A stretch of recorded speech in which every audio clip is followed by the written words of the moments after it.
Doctor Ruby की ईमान से telephone पर तवील गुफ्तगू। ईमान ने क्या क्या शराइत सामने रखी। रजब भट्ट ने ईमान की तमाम शराइत मानने से। अस्सलाम वालेकुम, आई होप आप सब लोग खैरियत से होंगे। चैनल पर न्यू आए हैं तो सब्सक्राइब कर लीजिए, वीडियो पसंद आए तो लाइक कमेंट शेयर लाजमी कर दीजिएगा और बेल आइकन के निशान को भी लाजमी प्रेस कर दीजिए ताकि मेरे आने वाली तमाम वीडियोस का नोटिफिकेशन सबसे पहले आपको मिल सके। तो जैसा कि आप लोग को पता है कि आजकल जो है डॉक्टर रूबी साहिबा की जो है एक वीडियो सर्कुलेट कर रही है। तो डॉक्टर रूबी ने बताया कि मेरी ईमान से जो है टेलीफोन पर काफी लंबी गुफ्तगू हुई, जिसमें मैंने ईमान को ये समझाया कि बेटा तुम अपने घर वापस चली जाओ। अभी इस घर में तुम जब तक आराम से रह रही हो, जब तक कि तुम्हारे भाई की शादी नहीं हो जाती। जब भाभियां घर में आ जाती हैं तो जो है लड़की को जिंदगी अपनी भाभी के जो है हिसाब से गुजारनी पड़ती है। जब तक माँ बाप जो है जिंदा होते हैं, लड़की जो है चैन सुकून के साथ इज्जत के साथ अपने मैके में रह सकती है। लेकिन जब भाभियां आ जाती हैं तो औरत को जो है अपनी भाभी के हिसाब से जिंदगी गुजारनी पड़ती है। तो तुम्हारे लिए बेहतर यही है कि तुम वापस अपने घर चली जाओ, क्योंकि तुम्हारी असल जगह तुम्हारा ससुराल ही है। तो ईमान ने कहा कि मैं भी अपने जो है ससुराल वापस जाना चाहती हूँ। मैं भी यही चाहती हूँ कि मैं रजब भट्ट के साथ अपनी तमाम जिंदगी गुजारूं और कीवान सुल्तान जो है अपने बाप के साए में ही पले। लेकिन मेरी एक शर्त है, अगर वो लोग ये बात मान लेते हैं तो मैं जाने के लिए तैयार हूँ।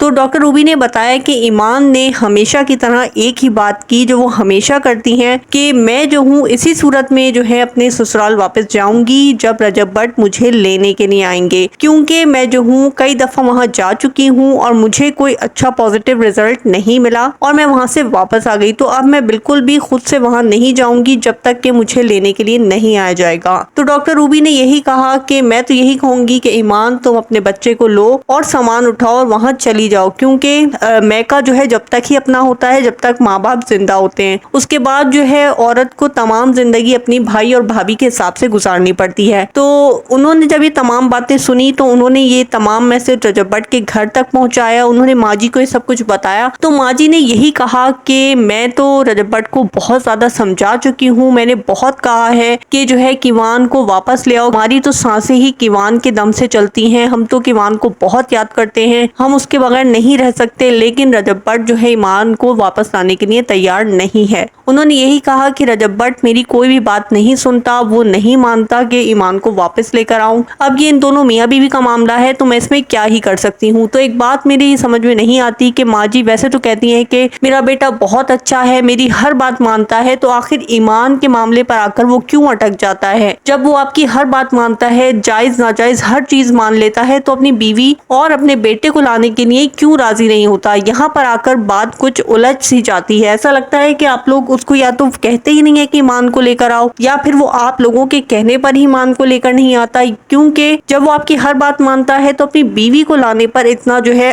अड़ क्यों जाता है, वापस उसको लेकर क्यों नहीं आता, जबकि वो खुद अपने मुंह से ही कहता है कि ईमान जो है एक अच्छी माँ है, एक अच्छी जो है बहू है, तो वो उसको क्यों नहीं लाता। जब ईमान में कोई बुराई नहीं है, आज तक उसने ईमान की कोई बुराई नहीं गिनवाई कि उसने कभी मेरे बाप से बदतमीजी की हो, उसने कभी कोई बुरा रवैया किया हो, या उसने रजब भट्ट से कोई बदतमीजी की हो। तो फिर ईमान को ना लाने के पीछे की वजह समझ में नहीं आती कि आखिर अंदर खाने असली बात क्या है जिसकी वजह से ईमान जो है वो वापस नहीं आ पा रही। दोनों जो फैमिलीज हैं इस बात को डिस्क्लोज नहीं कर रही कि आखिर इनके बीच में मैटर असल है क्या, कि ईमान जो है अपने ससुराल वापस नहीं आ सकती। ये रजब भट्ट और ईमान के दरमियान मसला है या ईमान और उनकी सास और नंद के दरमियान में मसला है। मुझे तो ऐसा लगता है कि रजब और ईमान के बीच में कोई ऐसी बातें नहीं है जिसकी वजह से रजब भट्ट ईमान को लेकर ना आए। मुझे ऐसा लगता है, पर्सनली मेरा ओपिनियन है कि ईमान की अपनी सास और नंद के साथ कुछ ऐसी बातें हैं जिसकी वजह से जो है ईमान अपने ससुराल वापस नहीं जा पा रही और वो ही दोनों जो है इसको वापस नहीं आने दे रही हैं। क्योंकि रजब भट्ट ने आज तक ईमान की कोई बुराई नहीं की, उसके बारे में कोई ऐसी बात नहीं की, तो फिर ना लाने की वजह समझ में नहीं आती। हो सकता है कि माँ जी ने और गजल ने कोई कसम दे रखी हो जिसकी वजह से रजब भट्ट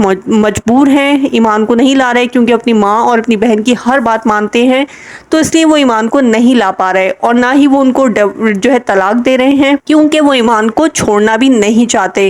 वो ये चाहते हैं कि वो ईमान से अपना रिश्ता जो है कायम रखें। बस वो इस बात का इंतजार कर रहे हैं कि जो है ईमान खुद से आ जाए या माँ जी से और गजल से माफी मांग ले तो वो उसको वापस लेकर आ जाए। लेकिन ईमान भी इस बात पर जो है अड़ी हुई हैं कि मैं झुकूंगी नहीं, मुझे लेने आया जाए। और दोनों तरफ की जो अकड़ है और ये जो अना है, इसकी वजह से जो है इनका रिश्ता जो है इस मुकाम पर आगे खड़ा हो गया है कि दोनों ही झुकने के लिए तैयार नहीं है। ईमान भी कह रही है कि मुझे लेने आया जाए और रजब भट्ट ये कह रहे हैं कि जैसे तुम गई थी वैसे तुम खुद वापस आ जाओ, तुम्हें लेने नहीं आऊंगा। तो इसी अना के जो है बीच में ये दोनों पिस रहे हैं, इनका रिश्ता पिस रहा है। इस अना और अकड़ की वजह से बेचारा कीवान सुल्तान बीच में पिस कर रह गया है, ना वो माँ का है ना वो बाप का है। अब जो है रजब भट्ट ने कस्टडी का केस भी कर दिया है। अब वो बेचारा थोड़ी देर माँ के पास रहेगा, थोड़ी देर बाप के पास रहेगा और इस तरह से वो पूरा बट कर रह जाएगा। मैं तो यही कहती हूँ कि इन दोनों को चाहिए कि आपस में बैठकर जो भी मामला है उनको सॉल्व करें और इज्जत के साथ ईमान को घर वापस ले जाएं। हाँ, मैं ये बात कहूंगी कि एक लड़की खुद से सामान उठाकर अपने ससुराल नहीं जा सकती, तो रजब भट्ट को चाहिए कि वो ईमान को लेने जाएं, तमाम बातचीत मसाइल को हल करें, तमाम गलतफहमियों को दूर करें और ईमान और कीवान को इज्जत से घर ले आए। आप लोगों की क्या राय है मुझे कमेंट बॉक्स में लाजमी बता दीजिएगा।